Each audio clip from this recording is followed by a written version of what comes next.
Hi friends, I'm PHN, and in this video tutorial I'm going to be talking about the lighting process of my latest short movie. So let's begin.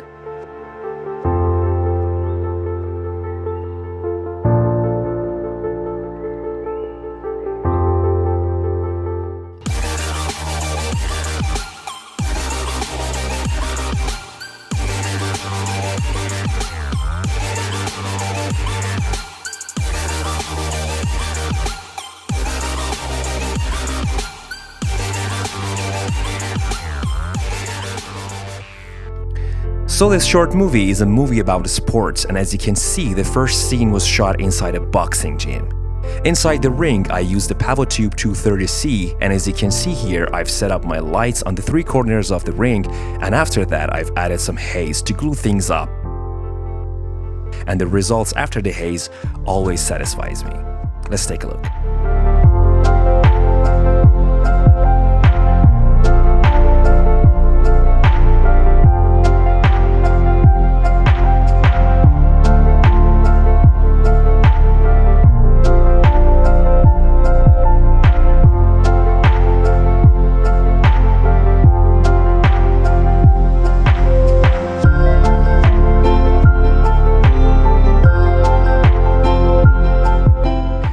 Now enter the ring and we're about to light the fighting scene. I've kept the Pavotubes the same way as before, I've just added the Forza 60B2 in the background to add some contrast.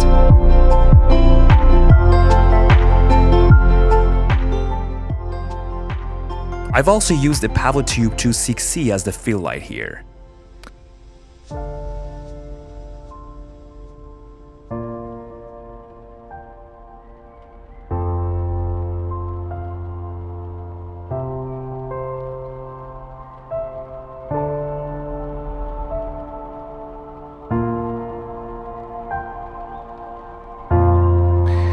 And now the next scene, which I went for my beloved Forza 60B2 again, but this time I used it together with the lens attached to focus the light. I've also set up a Pavotube 230C on the character's back on the floor to add some light on his body.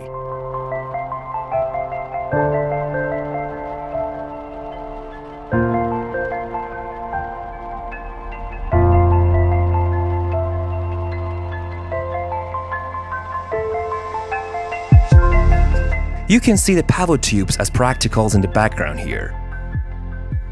And there's an overhead mix panel 150 as the fill light from the top down, and with this I've managed to give the character some more depth and separate him from the background.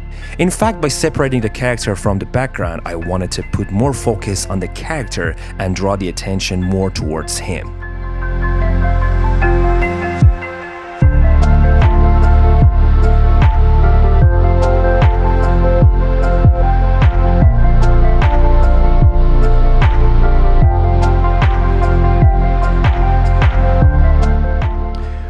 Alright, the next scene, which is also the last scene of the gym, is a changing room. Again, I've used the mix panel 150 and the Forza 60B2 with the lens here.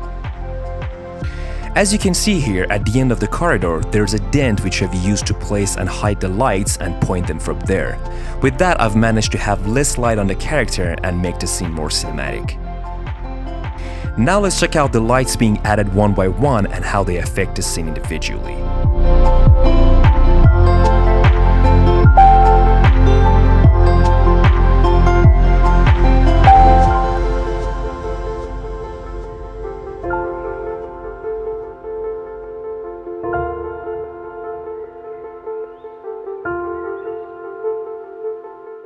Alright, now we've reached my favorite part, the house interior. The only light that can create a look like this is nothing but the mighty Evoke 1200B. A very powerful light source with variable Kelvin and different built-in effects, which I've used many times before as the sunlight.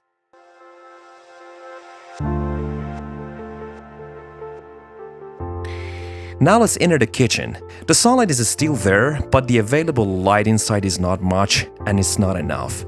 Besides, it's gonna be dark soon and it's the best time to start setting up our lights behind the windows to create a sunny afternoon.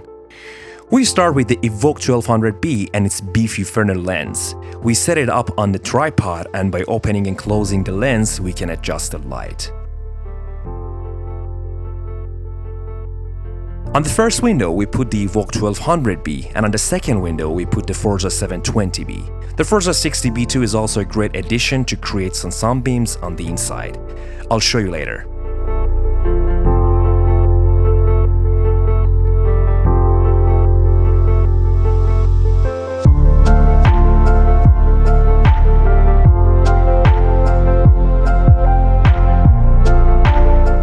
I've also used the Mix Panel 150 here to add some ambient light and also some fill light on the character's face.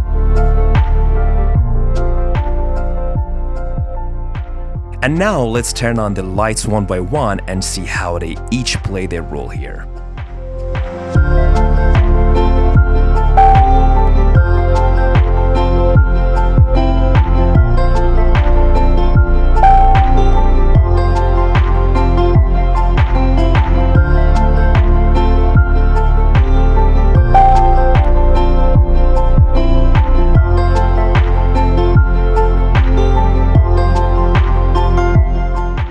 I need to mention that when I changed my framing and reached the second part of the kitchen, I've changed the position of the two lights outside. I've put both the 1200 and the 720 behind the same window. That's why I needed to use the Forza 60B2 with the lens to create the lights on the wall.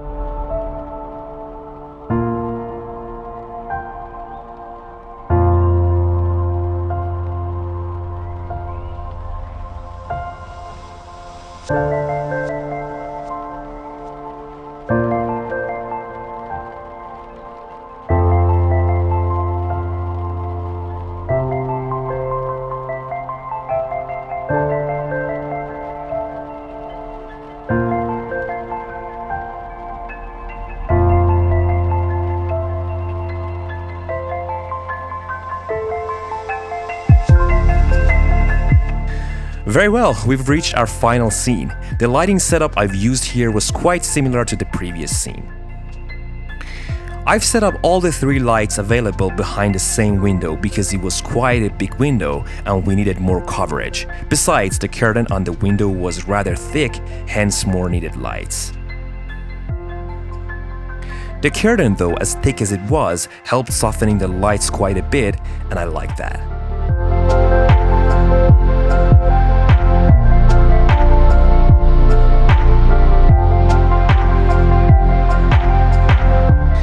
Alright guys, I hope watching this lighting process has helped you learn something and get inspired to use it in your videos.